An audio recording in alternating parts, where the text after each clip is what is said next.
Halo guys, kembali lagi di channel HP Baik. Langsung aja di video kali ini aku pengen bikin video untuk memversusin atau membandingkan secara langsung antara Infinix Note 50 versus Motorola Moto G45 5G. Kira-kira kedua HP ini kalau di-compare lebih worth it yang mana sih buat dibeli? Ini menarik banget karena datang dari kedua brand yang berbeda dan ini HP masih fresh banget, rilisan paling barunya dari kedua brand masing-masing. Harganya juga mirip di 2 jutaan kecil tapi sedikit lebih mahal di Infinix memang. Sekarang waktu video ini dibuat harganya di 2,4 juta. Ini pun lagi turun harga guys. Sedangkan Motorola Moto G45 5G harganya di 2,1 juta. Keduanya sama-sama punya RAM 8 GB, internal 256 GB. Tapi ada perbedaan. Kalau di Motorola jaringannya udah 5G, bahkan di namanya aja tertera tuh. Motorola Moto G45 5G. Sedangkan Infinix Note 50 ini masih jaringan 4G aja. Kira-kira lebih worth it yang mana sih buat dibeli? Langsung aja simak video ini sampai akhir, kita mulai. Oke, yang pertama pada bagian desain dan bodinya. Kalau ngomongin desain ataupun kayak model, tampilan tiap orang memang seleranya masing-masing ya. Yang aku bisa lihat di sini, Infinix desainnya kerasanya lebih familiar, lebih kekinian gitu. Kayak lebih kece gitu, apalagi model kameranya yang gede banget dibanding Motorola yang model kameranya lebih simple. Dan Motorola yang aku lihat desainnya lebih kerasa kalem, tapi minimalis gitu, simple lah. Kalau si Infinix lebih kekinian, kece gitu. Dan model kameranya yang gede ini bentuknya juga unik tuh. Kayak segi 6 tapi kotak gitu guys. Ini bagus sih menurut aku. Lensanya juga kelihatan banyak, lebih kerasa kekinian gitu. Terus pada bagian modul kameranya juga ini modelnya kayak kaca ya tampilannya gitu. Tapi ini materialnya masih dari plastik aja sih untuk backdoornya. Tapi ada kelebihan di Infinix itu frame-nya sudah dari metal dan ada garis antena kayak gini, ini memberi kesan cukup mahal guys, karena jarang ya HP 2 jutaan punya frame yang bahannya dari metal. Ini pun kalau dipegang terasa banget kokohnya. Kalau si Motorola frame-nya masih dari plastik, tapi backdoor-nya ini juga tidak kalah keren, udah minimalis desainnya, backdoor-nya udah ala-ala dari kulit. Ini kulit buatan gitu. Dan ini kerasa banget kalau dipegang tuh halus lembut gitu. Ini juga nggak bikin HP-nya licin. Apalagi kalau ngomongin bodinya, lebih compact di Motorola, lebih kecil. Jadi dipegang itu memang nyaman di Motorola, guys. Jadi lagi-lagi kalau ngomongin desain, ini seleranya masing-masing ya. Selanjutnya yang kedua pada bagian layarnya. Untuk ukuran kelihatan lebih gede di Infinix 6,8 inci, kalau si Motorola cuma 6,5 inci. Dan model bezelnya juga lebih keren di Infinix yang tipis, simetris, bawahnya juga tipis. Kalau Motorola bezelnya lumayan tebal, apalagi bawahnya yang masih tebal. Apalagi kalau ngomongin jenis layarnya memang beda banget ya. Infinix sudah dari AMOLED, Motorola masih IPS, apalagi resolusinya Motorola masih 720p, Infinix sudah 1080p. Jadi kalau dilihat memang kelihatan. Kalau Infinix layarnya lebih bening, lebih tajam, lebih gonjreng, lebih cerah. Pokoknya khas layar AMOLED yang dipandang itu kayak nyaman banget.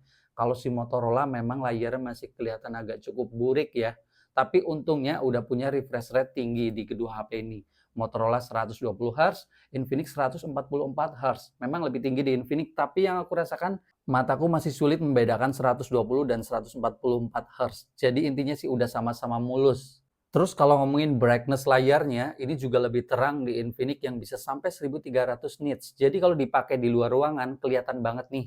Brightness-nya udah sama-sama aku maksimalin dan memang Motorola kalah terang di sini. Infinix jauh lebih terang, lebih kelihatan gitu guys. Tapi ada kelebihan juga di Motorola yang Infinix gak ada.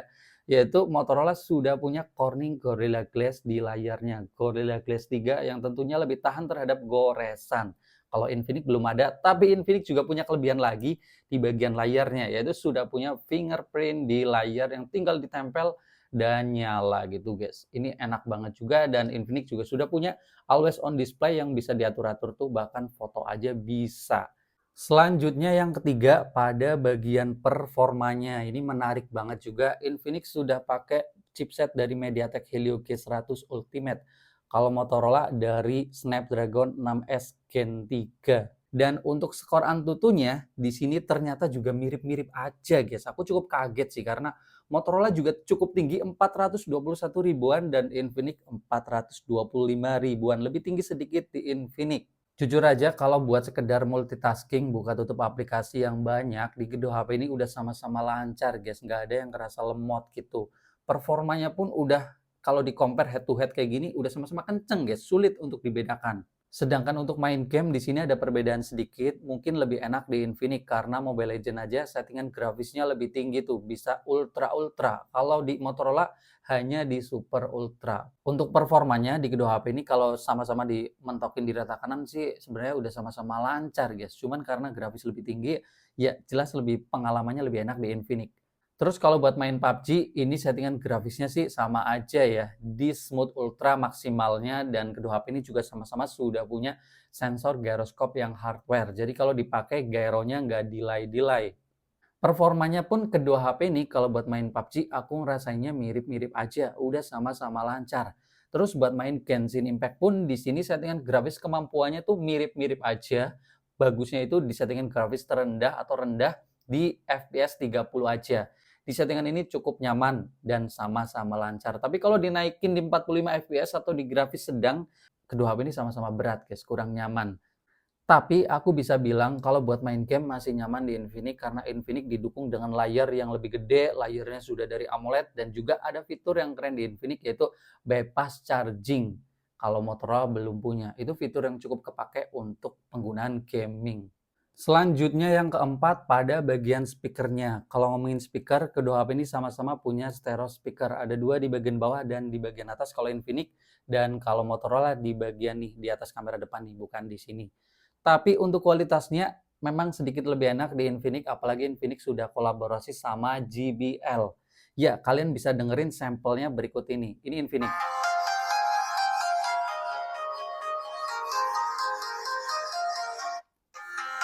Ini Motorola.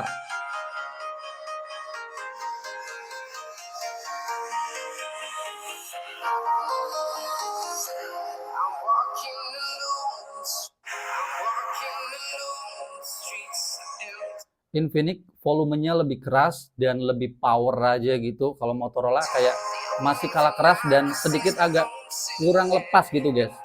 Bassnya pun lebih kerasa di Infinix. Tuh. Kayak kurang nampol kalau Motorola guys. Bassnya kurang kerasa juga.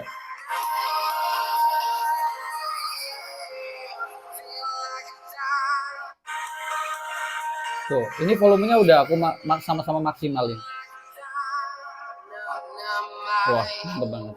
Selanjutnya yang kelima pada bagian kameranya. Kamera kedua HP ini sama-sama resolusinya 50 megapiksel. Dan kamera tambahannya ini kita cuekin aja karena cuman kamera gimmick di 2 megapiksel aja. Kamera depannya ada perbedaan, kalau Infinix di 13 megapiksel, Motorola lebih tinggi di 16 megapiksel. Untuk foto di siang hari, hasilnya sedikit lebih oke di Infinix, karena Infinix punya daya tangkap atau wide yang lebih luas gitu guys. Terus Infinix juga fotonya cenderung lebih natural, kalau Motorola itu cenderung agak saturasi dan berlebihan dari segi kontrasnya guys. Untuk detailnya pun lebih tajam di Infinix ya, kalau Motorola tuh kayak kurang tajam lah. Apalagi dari segi dynamic range-nya kelihatan banget Infinix lebih bagus bisa nangkep objek terang dan gelapnya itu sama-sama kelihatan. Di bagian foto ini pinggir Alfamart yang gelap-gelap warung-warung itu kurang kelihatan kalau di Motorola. Infinix kelihatan. Terus foto di malam hari untuk pencahayaan yang sedang kayak di dalam ruangan atau masih ada lampu, nggak tahu kenapa ini lebih bagus di Motorola ya. Warnanya lebih hidup, lebih gonjreng dan fotonya lebih terang. Terus kontrasnya juga lebih oke. Kalau Infinix agak cenderung flat, kurang dapet nih, kurang ngisi warnanya juga. Tapi untuk foto di pencahayaan yang gelapnya itu beneran gelap, kayak minim pencahayaan, itu lebih oke di Infinix. Gambarnya lebih terang, detailnya juga lebih bagus. Warnanya juga berasa lebih hidup aja gitu guys. Tentunya Infinix fotonya lagi-lagi lebih lebar sudut pandangnya.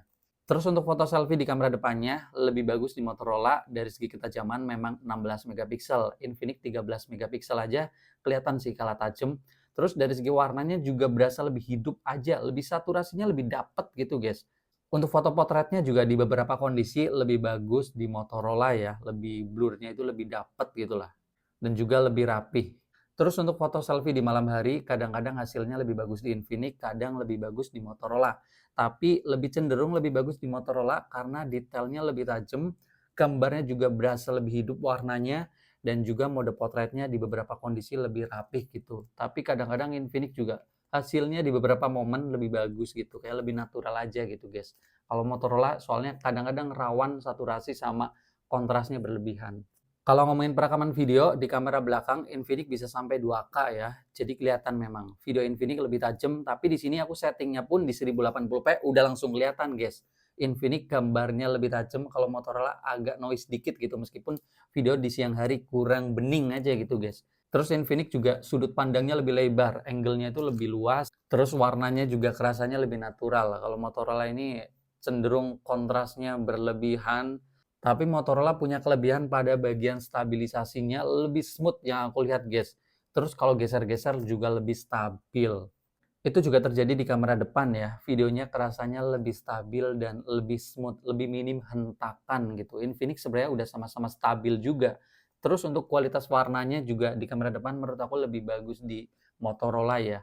Hasil warnanya itu lebih padat gitu. Sama detailnya juga lebih tajam yang aku lihat, guys. Selanjutnya yang keenam pada bagian fitur-fiturnya. Infinix fiturnya memang lebih banyak di sini kelihatannya, guys.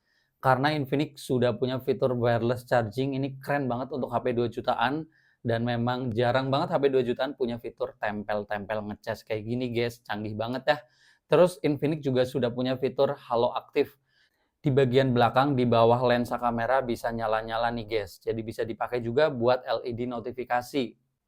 Terus di bagian layarnya juga tadi sudah punya fingerprint di depan layar ya, keren banget. Infinix juga ada fitur bypass charging tadi. Terus kalau ngomongin Motorola, fiturnya memang cukup minim. Paling kayak cek audio di bagian sini masih ada. Kalau Infinix nggak ada. Kalau fitur yang sama di kedua HP ini sama-sama sudah punya fitur IP rating. Terus juga udah sama-sama ada NFC-nya. Selanjutnya yang terakhir pada bagian baterai dan chargingnya. Untuk Infinix baterainya 5200 mAh, Motorola di 5000 mAh aja. Bedanya 200 mAh aja, guys. Untuk pemakaianku ternyata lebih awet di Motorola ya. Dari baterai 100% sampai 10% di Motorola bisa dapat screen on time 7 jam 35 menit. Kalau di Infinix cuman 7 jam 16 menit. Jadi bedanya sedikit lebih awet di Motorola. Mungkin pengaruh juga karena layarnya yang masih dari IPS, apalagi resolusinya cuma 720p. Jadi menghemat daya juga, guys. Kalau pada bagian chargingnya, di sini lebih kencang di Infinix 45 watt. Kalau Motorola cuma 20 watt. Untuk ngecas dari baterai 10% sampai 100%, Infinix butuh waktu 1 jam 16 menit aja. Kalau di Motorola 1 jam 53 menit. Jadi memang bedanya cukup kerasa ya. Oke guys, mungkin segitu aja perbandingan antara Infinix Note 50 versus Motorola Moto G45 5G. Jadi kalau ditanya lebih worth it yang mana Bang buat dibeli? Sebenarnya sih tergantung kebutuhan kita beli HP ya, karena memang kedua HP ini punya kelebihan masing-masing. Sesuaiin aja lagi-lagi sama kebutuhan kita kalau cari HP itu butuhnya kayak gimana gitu. Kalau butuh jaringan 5G ambil ini masih 4G. Kalau butuh layar AMOLED yang bagus, ambil ini masih IPS. Simpelnya kayak gitu. Kalau menurut kalian pilih yang mana, alasannya apa? Coba deh komentar aja. Videonya sekian aja dulu, kita bakal ketemu lagi di video selanjutnya dan bye-bye guys.